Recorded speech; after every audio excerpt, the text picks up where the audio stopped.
लाडकी महिन्याचा हप्ता येण्यास सुरुवात झालेली आहे। आजपासून लाडक्या बहिणींच्या खात्यामध्ये पैसे जमा होणार आहेत। महिला व बालविकास मंत्री आदिती तटकरे यांनी ही माहिती दिली। महिन्याच्या हप्त्याच्या वितरणाची सुरुवात, सन्मान निधीच्या वितरणाची सुरुवात आपण आजपासून करत आहोत आणि साधारणपणे रोजी आपण शेवटचं डीबीटी केलेलं होतं आणि त्यावेळेला जवळपास 2,34,00,000 पेक्षा अधिक महिलांना आपण या योजनेअंतर्गत लाभ दिला होता।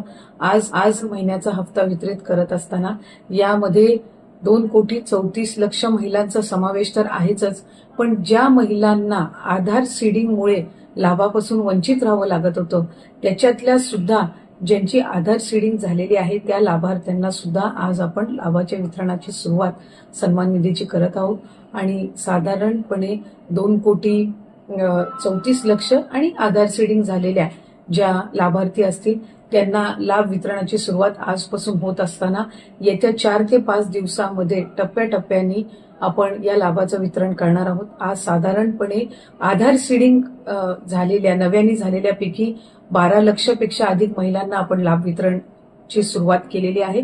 67 लाखापेक्षा अधिक महिलांना आज आपण पहिल्या दिवशी लाभ वितरित करत आहोत। असंच उद्या, परवा आणि आणखीन पुढचे 2 दिवस असे 4 दिवस रोज महिलांना लाभ वितरण करण्यात येईल आणि अशा पद्धतीनं 2,34,00,000च्या पुढच्या ज्या आहेत अशा पद्धतीनं आपण त्यांना लाभ वितरण करणार आहोत। त्यामुळे अधिकाधिक महिलांना हा जो सन्मान निधी आहे तो येत्या 3-4 दिवसाच्या कालावधीतच पोहोचणार आहे। माझी सर्व माता भगिनींना मनापासूनची विनंती आहे की आपल्याला लाडकी बहीण योजनेचा लाभ राज्याचे हे 3 लाडके भाऊंच्या माध्यमातून मिळतच आहे, पण याचा आपल्या पुढच्या ज्या उद्योगधंद्यांसाठी असेल, आपल्या वैयक्तिक जीवनामध्ये आरोग्यासाठी असेल, आपल्या कुटुंबासाठी असेल, स्वतःसाठी याचा निश्चितपणाने आपण योग्य तो वापर करावा। आपल्या सगळ्या जणींना नवीन वर्षाच्या सुद्धा मी मनापासूनच्या शुभेच्छा देते। धन्यवाद।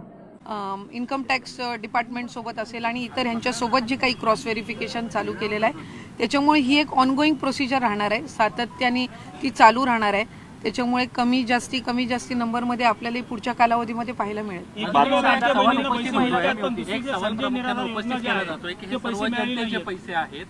एक सवाल उपस्थित विरोधकांकडून केला जातोय की हे सर्व जनतेचे पैसे आहेत, वेगवेगळ्या योजनांमधले पैसे जर माघारी घेतले जातात तर लाडक्या बहीण योजनेमधले पैसे तुम्ही वापस का घेत नाहीये? पण असं कोणी म्हटलं की वापस घेत नाहीये? मी आताही याआधी माहिती दिली की सरकारी चलनच्या माध्यमातून आपण राज्य शासनाची जी तिजोरी असते ट्रेजर त्याच्यासाठी आम्ही